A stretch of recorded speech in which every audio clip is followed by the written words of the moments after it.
네, 안녕하세요. 저 영척박의 영양사 실비아입니다. 오늘은 저혈당 대처 방법에 대해서 얘기해 보려고 하는데요. 많은 분들이 혈당을 무조건 낮게 유지하는 것이 좋다라고 생각을 하는데 이 말이 과연 맞을까요? 결론부터 얘기를 하면 틀렸어요. 왜냐하면 혈당은 무조건 낮게 관리를 하는 것이 중요한 것이 아니라 일정한 범위 안에서 혈당이 움직일 수 있도록 관리하는 것이 훨씬 더 중요합니다. 우리가 고혈당을 관리하기 위해서 혈당을 낮춰야 돼 라고 생각을 하다 보면 저혈당으로 갈 수가 있는데요. 그렇다면 이 저혈당은 왜 생기게 될까요? 첫 번째는 내가 약물은 먹었는데, 즉 약은 복용은 했는데 식사를 건너뛸 경우에 저혈당이 생길 수가 있어요. 두 번째는 약은 똑같이 복용을 했는데 평소보다 먹는 식사량이 적었을 때 역시 저혈당이 발생을 할 수가 있어요. 자, 그리고 세 번째는 내가 약도 평소와 똑같이 먹었고 식사량도 평소하고 동일했는데 그날따라 운동을 많이 했거나 평소보다 활동량이 훨씬 더 많게 되면 혈당이 내려가기 때문에 저혈당이 발생을 할 수가 있습니다. 그렇다면 이런 저혈당이 발생을 했을 때 어떻게 하면 알아차릴 수 있을까라는 이제 생각을 하실 텐데 아마도 그런 증상을 경험을 하신 분들이 있을 거예요.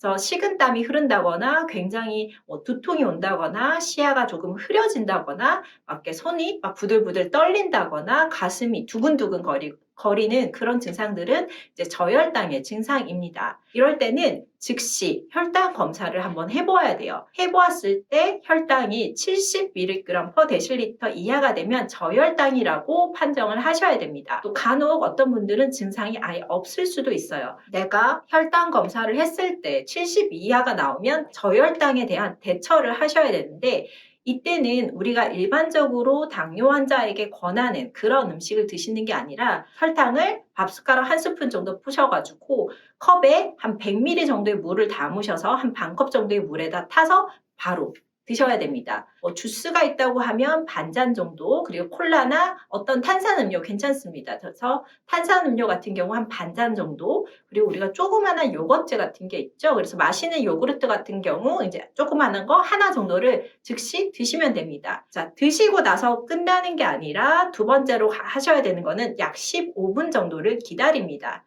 그리고 나서 다시 한번 혈당 체크를 합니다.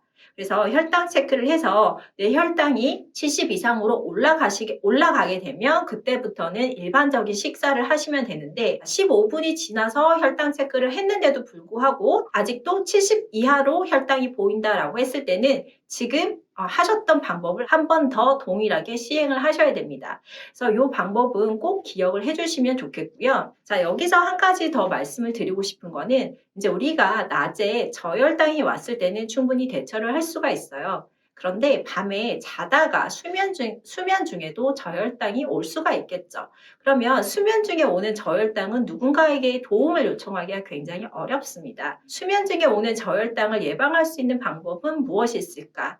자, 이 방법은 첫 번째는 자기 전에 혈당을 한번 체크를 하는 방법이 있습니다.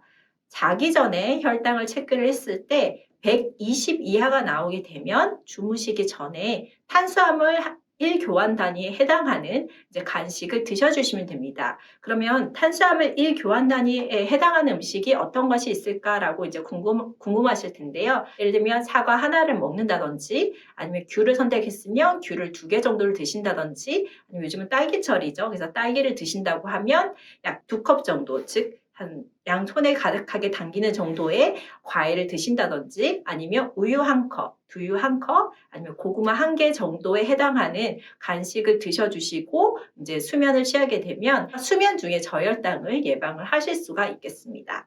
저혈당은 증세가 심하게 되면 의식을 잃을 수도 있기 때문에 저혈당이 왔을 때는 즉각적인 대처가 필요하고요.